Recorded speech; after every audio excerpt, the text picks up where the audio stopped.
მეოთხე ლექციის მეორე ნაწილია. ისევ გავიხსენოთ, რაზეც იყო საუბარი, წინაღობები. ანუ პასიური ელემენტები, რომლებიც ხელს უშლიან ელექტრონებს გადადინებაში. ეჯახებიან ელექტრონები აი ამ მოწყობილობების სტრუქტურებს, ატომურ სტრუქტურებს, კარგავენ ენერგიას და წინაღობებში ჩვენ აი ამ ენერგიას გარდაქმნით სითბოში. ეს რეგულატორებია, რომლებიც ჩვენ გვჭირდება სხვა გაცილებით უფრო რთული სისტემების ორგანიზაციაში. მათი საშუალებით ხდება უმარტივესი, ლოგიკით და ფიზიკით უმარტივესი ორგანიზაცია ელექტრული წრედების. სხვადასხვა ზომისა, სხვადასხვა ტიპისაა და შემოღებულია აი ესეთი ცნობისათვის იცოდეთ, რომ შემოღებულია აი პატარა მცირე ზომის წინაღობების ესეთი ფერებით აღნიშნები. დატანილია ეს ფერები რგოლების სახით, აი ამ დიაგრამით შესაძლებელია რომ თქვენ გაშიფროთ რა ნომინალისაა, სამი პირველი რგოლი მიუთითებს რიცხვს, მეოთხე რგოლი მიუთითებს ნამრავლს, რაზე უნდა გავამრავლოთ, რომ მივიღოთ სრული მნიშვნელობა და კიდევ ერთი ან ორი რგოლია, რომელიც უკვე ფიზიკურ თვისებებს ახასიათებს აი ამ წინაღობების. ერთი არის მისი სიზუსტე, რა სიზუსტით არის ის ნომინალი, სხვადასხვა ტიპის წინაღობები გვაქვს, ზოგი უხეშია, გამოიყენება იქ სადაც არ არის საჭირო დიდი სიზუსტე, ზოგიერთი ძალიან ზუსტია, ძირითადად გამზომ ხელსაწყოებში გამოიყენება ეს ყველაფერი და კიდევ დამატებით აი მათი ტემპერატურული მდგრადობის კოეფიციენტები. ეხლა დრო არის, რომ ჩვენ უფრო დეტალურად განვიხილოთ აი სხვადასხვა ელექტრონული ხელსაწყოების შეთანხმების ამოცანები. მოდით ისევ განვიხილოთ, ისე როგორც ვიხილავდით, ანუ გვაქვს დენის წყარო, აქ სამი დენის წყარო არის წარმოდგენილი და სხვადასხვა შემთხვევები. ყველა დენის წყარო ხასიათდება ელექტრომამოძრავებელი ძალით და თავისი შიდა წინაღობით.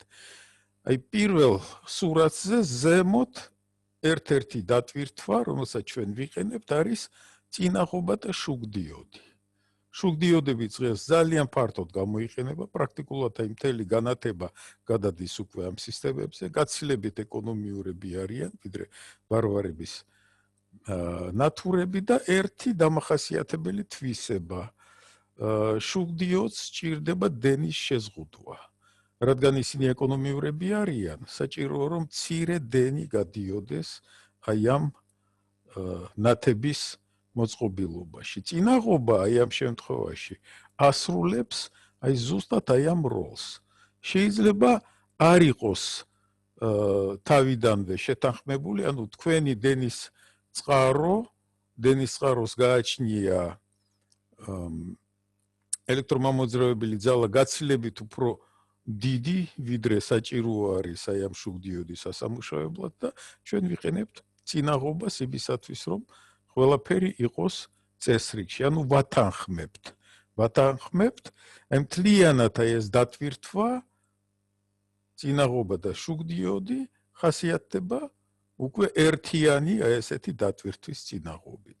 შუგდიოდები გვაქვს სხვადასხვა სიმძლავრის, ზოგიერთი მხოლოდ იმისათვის, რომ გვანიშნოს, რომ ხელსაწყო ჩართული, ან გამორთულია, ან რაღაც ინფორმაციის დამუშავების ოპერაცია მიმდინარეობს, ზოგიერთი უფრო ძლავრია. აქაც გამოიყოფა ენერგია, ყველგან სადაც ელექტრონები მუშაობენ, გამოიყოფა ენერგია და საჭიროა ჩვენ დავიცვათ ეს ელემენტები. ანუ სითბოზე ვილაპარაკეთ, ჩვენ სითბო თუ შორდება ამ ელემენტს, მაშინ მაინც დაბალ ტემპერატურაზე მუშაობს. თუ არა და შეიძლება გადახურდეს და ან ცუდად იმუშაოს, ან საერთოდ გადაიწვას. როგორც წესი, იქ სადაც დიდი სიმძლავრე გამოიყოფა, უშუალოდ აი დატვირთვაში აკეთებენ რადიატორებს. ანუ აი ესეთ მექანიკურ მოწყობილობებს, სადაც აერ შეუძლია თავისუფლად იმოძრაოს და გააცივოს ეს ელემენტები. ზოგჯერ ვენტილატორებს უყენებთ. მეორე შემთხვევა შევხედოთ აი ამ მეორე შემთხვევას, აქ გვაქვს უკვე ვარვარების ნათურა. ვოლფრამის სპირალია ესეთ ნათურებში. საწყის მდგომარეობაში მცირეა წინაღობა, ძალიან მოკლეა ეს მავთული, მაგრამ დენი როდესაც გადის ამაში ხურდება და მისი წინაღობა ერთი რიგით იზრდება, 10-15 ჯერ იზრდება ესეთი წინაღობა. აქაც დრო ვიყენებ წინაღობებს იმისათვის, რომ ჩვენ შევათანხმოთ ნათურა, ვარვარების ნათურა და დენის წყარო. წინაღობა გამოიყენება იმ შემთხვევაში, როდესაც ჩვენ გვაქვს დიდი ელექტრომამოძრავებელი ძალის მნიშვნელობის მქონე დენის წყარო, ჯობია რომ იყოს შეთანხმებული, მაშინ ჩვენ ეს წინაღობა არ დაგვჭირდება.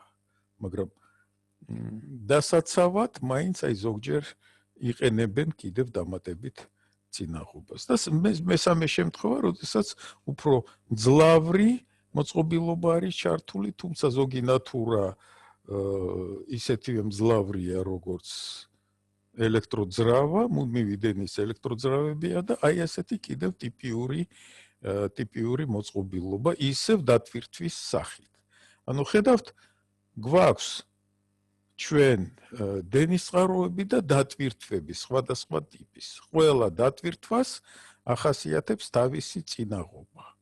ყველა დატვირთვა ასრულებს რამდენიმე ტიპის მუშაობას. ერთის მხრივ თუ გვაქვს ჩვენ ესეთი წინაღობები, რომლებიც ზღუდავენ დენს, აქ ხდება სითბოს გამომუშავება და კიდევ აი მაგალითად შუგდიოდებში და ვარვარების ნათურებში ჩვენ ნათებას ვიღებთ კიდევ, ელექტრონები კიდევ აი ამ დამატებით მუშაობას ასრულებენ და ძრავის შემთხვევაში გვაქვს ბრუნვა, ძრავა ბრუნავს, ანუ ხდება მექანიკური მუშაობის შესრულება. აი ასეთი ჯამური შედეგი, რა არის დენის წყარო, ელექტრომამოძრავებელი ძალის მქონე მოწყობილობა და რა არის დატვირთვა. მოდით ახლა დავუბრუნდეთ კიდევ ერთხელ აი მეტაფორულ სქემას, მეტაფორულ ნახატს, სადაც ჩვენ ვიხილავდით მეტალურა ესეთ ორ სხეულს, ეს ორივე სხეული იყო დამუხტული რაღაც ძაბვამდე, მაგრამ საიდან აითვლებოდა ეს მნიშვნელობა. აი აქ აი ამ მეტაფორულ ნახატზე დახატულია ის ნულოვანი დონე, საიდანაც ჩვენ აი შეგვიძლია ავთვალოთ, მაგრამ სინამდვილეში რას უნდა წარმოადგენდეს აი ეს ასე თქვა ჩვენი ნულ პუნქტი. ნუ გეოგრაფიაში ძალიან კარგად იცით, რომ ჩვენ სიმაღლეებს ვითვლით ზღვის დონიდან, ესეთი გამაერთიანებელი სიდიდეა, წყალი ყველგან თითქმის ყველგან არის ერთ და იგივე დონეზე და აქედან შეგვიძლია ჩვენ ავთვალოთ აი ეს ჩვენი დონეები. მოდით აი ესეთი რაღაცა წარმოვიდგინოთ, აი შევხედოთ აი ასეთ ნახატს. შეხედეთ, მაქვს ორი დენის წყარო, ორი ელემენტი, შევაერთია ესეთნაირად მინუსი ზედა ელემენტის, ქვედა ელემენტის პლუსთან და აქედან შემიძლია გამოვიყვანო სადენი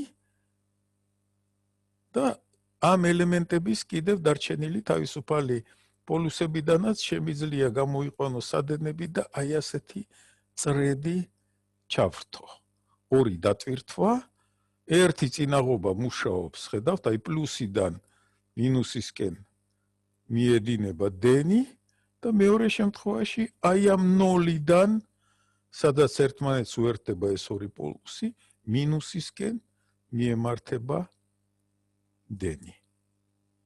ანუ აქაც პლუსია, მაგრამ ეს პლუსი და მინუსი ერთად ქმნიან აი ესეთ ნულოვანი პოტენციალის მქონე დონეს.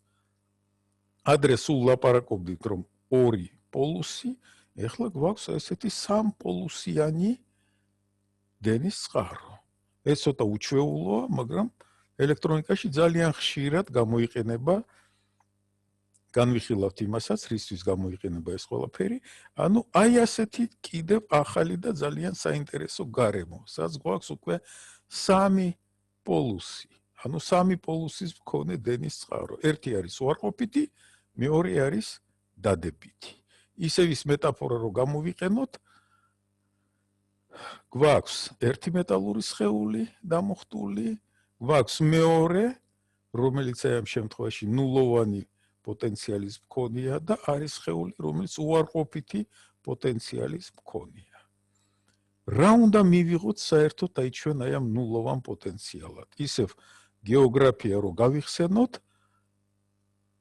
ძალიან ისეთი საინტერესო ანალოგია უნდა გამოვიყენოთ. რა შეიძლება იყოს ის სხეული, ყველასთვის მისაღები, ყველასთვის ერთიანი, რომელსაც ჩვენ მივიღებთ ნულოვან პოტენციალად და მის მიმართ ავითვლით დადებით მუხტებს და უარყოფით მუხტებს. ამაზეც ვიტყვით, რა ხდება აი ამ ორ შემთხვევაში. ნუ აი ასეთი სხეული ეს ძალიან ორიგინალური მიდგომა არის. ის სხეული, სადაც ყველაზე დიდი ფართი გააჩნია, ამ ფართობი აი ამ სხეულს, ეს არის ჩვენი დედამიწა. აი შევხედოთ აი ამ სლაიდს. ნახეთ, იგივე მეტაფორა არის, იგივე სამი ესეთი მეტალური მოწყობილობა არის, სქემის ის ნაწილია, მაგრამ ის ცენტრალური შუა ნულოვანი პოტენციალი უერთდება დედამიწას უშუალოდ, ანუ ჩვენ ვბურღავთ, უშვებთ იქ სათანადო კაბელს, ისეთ მოწყობილობას ვქნით, რომელიც იძლევა საშუალებას, რომ იყოს მუდმივი კონტაქტი და ეს გამოიყენება როგორც ესეთი ერთიანი ნულოვანი პოტენციალის მქონე სხეული. ცოტა გასაკვირია, მაგრამ ელექტრულ ინჟინერიაში ეს არის ერთ-ერთი აუცილებელი მოწყობილობა. სადაც გვაქვს ჩვენ დიდ სიმძლავრეებთან მუშაობა, დიდ ძაბებთან მუშაობა, ყოველთვის საჭიროა, რომ ჩვენ გამოვიყენოთ აი ასეთი დამიწება. დამიწების სიმბოლური აღნიშნაც, აი ესეთი იეროგლიფური, აი აქ არის მოყვანილი. ხედავთ, აი ასეთი სხეულია, ანუ აუცილებელი არ არის ესეთი მრგვალი ყვითელი რაღაცა იყოს, აქ უბრალოდ გაფრთხილებისთვის არის მონიშნული აი ესეთნაირად, ანუ აი ასეთი სიმბოლო. რეალურად რა ხდება და როგორ არის ეს ყველაფერი უზრუნველყოფილი. აი შეხედეთ, აი აქ რამდენიმე მაგალითია მოყვანილი. ყველაზე ხშირად გავრცელებული დამიწება, ამას დამიწება ქვია, ანუ მიწასთან მიერთება, მეხამრიდებში გამოიყენება. ზუსტად აი ყველაზე მძლავრი და ყველაზე ხშირად გამოყენებადი დანიშნულება არის ზუსტად მეხამრიდები.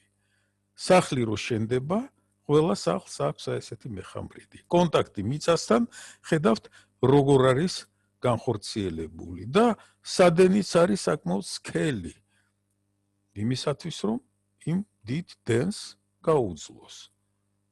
ელვის დენს უნდა გაუძლოს. ხედავთ, ორი მაგალითი არის მოყვანილი, აქ, ანუ თხრიან აი ასეთ არხს ზოგჯერ ჭაბურღილი კეთდება, საჭიროა სპეციალური დანადგარებისათვის, ძალიან კარგი კონტაქტი უნდა იყოს, სპილენძის მავთულები ვერტიკალურად, დაახლოებით 2 მეტრის სიღრმეზე მონტაჟდება, შიგნით იყრება მარილი გამტარია და აი ეს სხეული, აი ესეთი ეს მოწყობილობა ქმნის კონტაქტს. პრაქტიკულად ყველა ხელსაწყოს, რომელიც გამოიყენება საყოფაცხოვრებო და საქარხნო გარემოში, ყველას აქვს აი ესეთი დამიწების დასამაგრებელი და ესეთი კაბელით მაგრდება. აქ დრო არის, რომ ჩვენ აღვნიშნოთ ერთი გარემოება, რომელიც ძალიან მნიშვნელოვანი უსაფრთხოების თვალსაზრისით. თუ და ნამდვილად ასეა და ეხლა განისაზღვრა, რომ დედამიწა არის იმ ნულოვანი პოტენციალის მქონე სხეული, ჩვენ დავდივართ მიწაზე. ანუ ჩვენ ფეხში შველად თუ დავდივართ, მაშინ პირდაპირ კონტაქტში ვართ აი ამ სხეულთან. თუ ხელი მოვკიდეთ რომელიმე მავთულს, რომელიც მიერთებულია დენის წყაროსთან, დენი დაგვარტყავს, ანუ ჩვენში გაივლის გაივლის მიწაში და დაზიანდება ადამიანის ორგანიზმი. ელექტრიკები, როდესაც მუშაობენ აი ამ დანადგარებთან, ყოველთვის მათ აცვიათ აი ესეთი რეზინის ბოტები. სპეციალური რეზინისგან არის დამზადებული, ეს ტექნოლოგიური აღჭურვილობა არის, უსაფრთხოების აღჭურვილობა არის და ესეთი ბოტები უძლევენ ძაბვას, რომელიც რამდენიმე 1000 ვოლტია.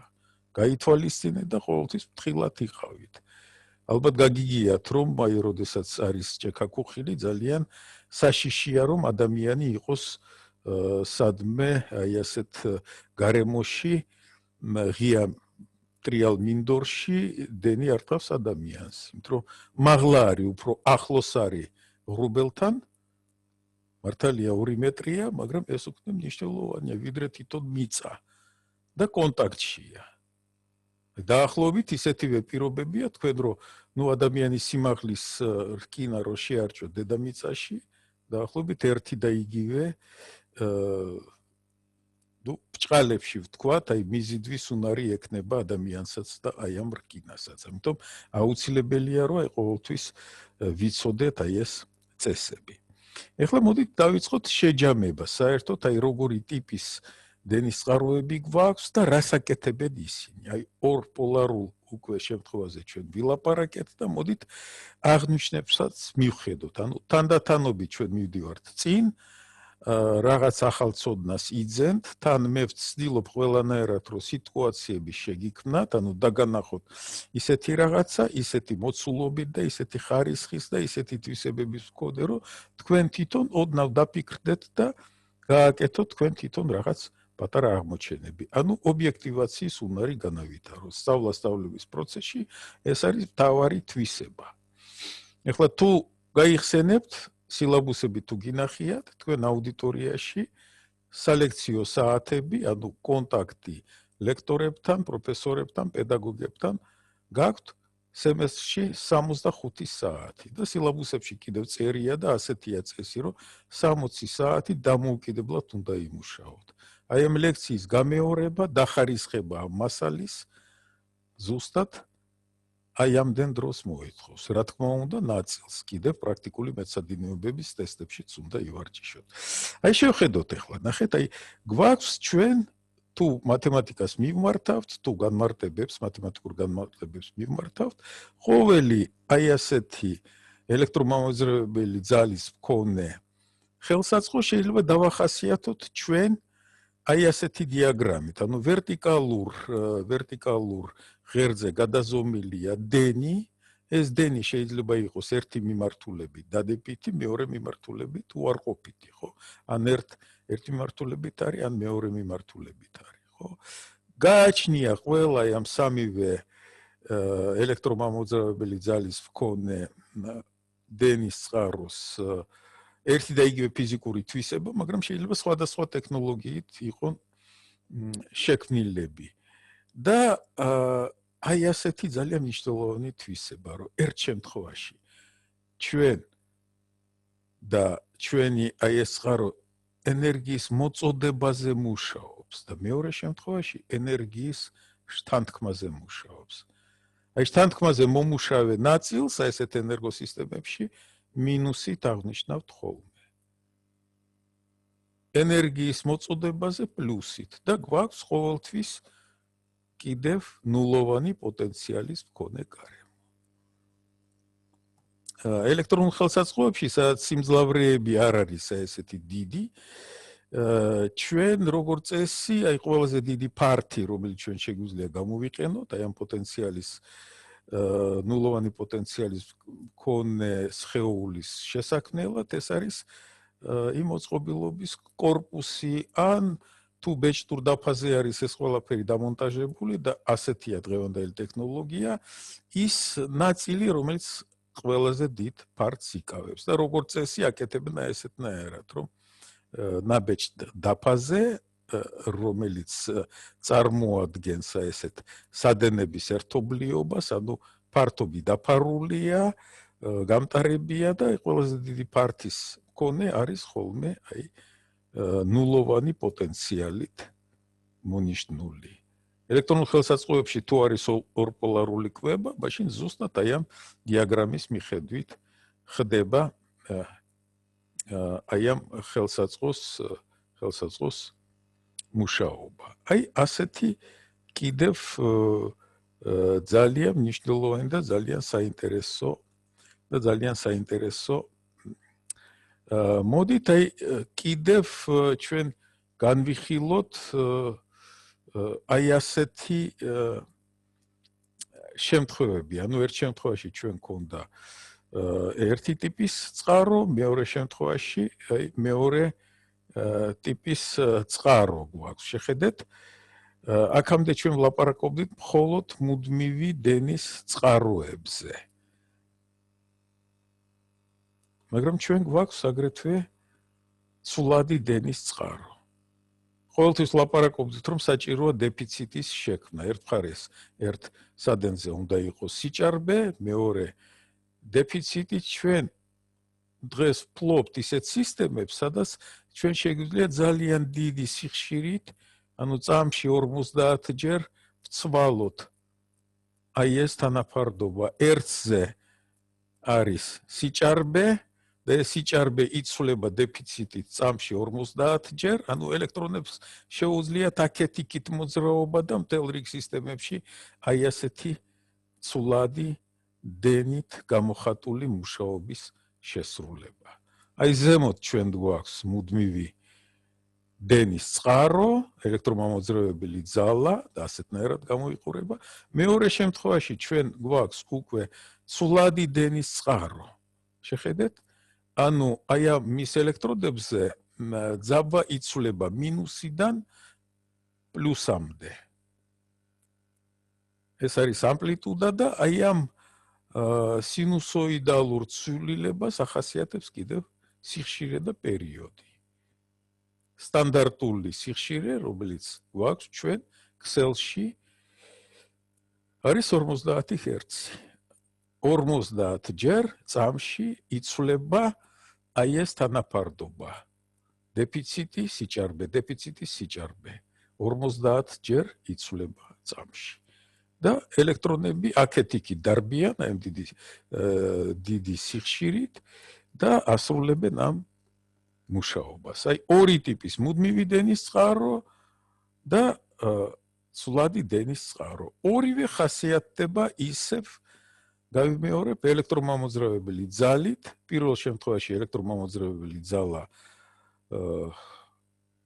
არის მუდმივი, გრაფიკიც ამას აჩვენებს, მეორე შემთხვევაში არის ცვლადი. და კიდევ ერთი ძალიან საინტერესო დენის წყარო. ხედავთ? მოწყობილია ისეთნაირად, რომ მუდმივი დენი გამოდის ყოველთვის. მიუხედავად იმისა, როგორი დატვირთვა არის. დატვირთვა იცვლება, მაგრამ ერთი და იგივე მნიშვნელობა რჩება დენის. ნუ ელექტრონულად ესეთი ხელსაწყოები კეთდება მაშინ, როდესაც გვაქვს ჩვენ რაღაც ავტომატური სისტემა, რომელიც ცვლის ძაბვას და ინარჩუნებს დენს. მაგრამ არიან კიდევ ესეთი მოწყობილობები, რომლებსაც გააჩნიათ ძალიან დიდი შიდა წინაღობა, R0 თითქმის უსასრულობა არის, ვაკუუმური ხელსაწყოები არიან და ისინიც დენის წყაროების როლში მუშაობენ. ზოგიერთი სენსორია ასეთი ძალიან საინტერესოა და აქედან ესეთი უცნაური დასკვნა გამოდის, რომ რაც უფრო დიდი გვექნება ჩვენ დატვირთვა, უფრო დიდი იქნება ძაბვა და ამას გაზომვებისათვის პირდაპირ ვიყენებთ ელექტრონიკაში. ანუ აი ასეთი სამი ტიპის მოწყობილობა, სამი ტიპის ძალიან საინტერესო დენის წყაროები. ეს ყველაფერი ჩვენ გვჭირდებოდა იმისათვის, რომ ჩვენ უკვე კონდეს წარმოდგენა იმაზე რა არის დენი, როგორ ვიყენებთ და ძალიან ცოტა ხანში მესამე ნაწილში ჩვენ კიდევ განვიხილავთ საერთო ტენდენციებს, ისტორიულ მოვლენებს შევეხებით, სულად და მუდმივ დენს, ვახსენებთ ნიკოლა ტესლას, ვახსენებთ ედისონს, სხვადასხვა დენის წყაროების გამოყენების აი ესეთი სპეციალისტები და შემქმნელები იყვნენ ესენი და დავაც კი იყო მათ შორის. მრავალი ლეგენდა და ანეკდოტი არსებობს ამის თაობაზე.